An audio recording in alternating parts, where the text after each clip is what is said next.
Először is fontos kiválasztanunk a megfelelő méretű tippet, itt oldalról is mindig csekkoljátok.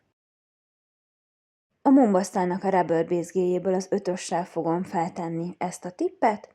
Először is kiveszek egy kisebb anyagmennyiséget, azt leteszem ide a tippnek a szélére, és ezt fogom ráilleszteni az előkészített körömlemezre.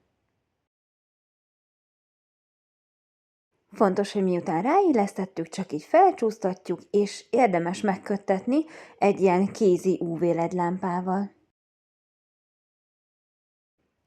Csiszológéppel el fogom távolítani a szabad szélnek azt a részét, amire nincsen szükségünk, csak itt simán leszedjük a hosszát.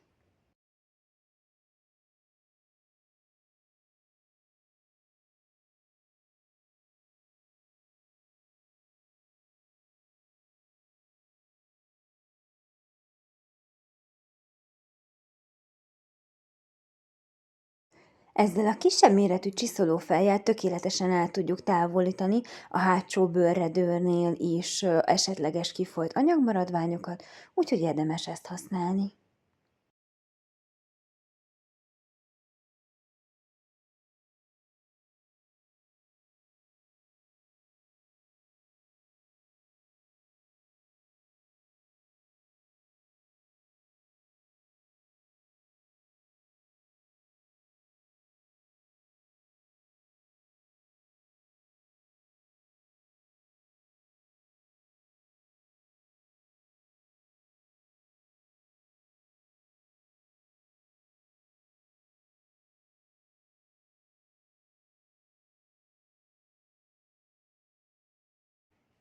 Egy ilyen kétoldali mágnes segítségével így megmágnesezzük 3 oldalról, és majd csak utána köttetjük.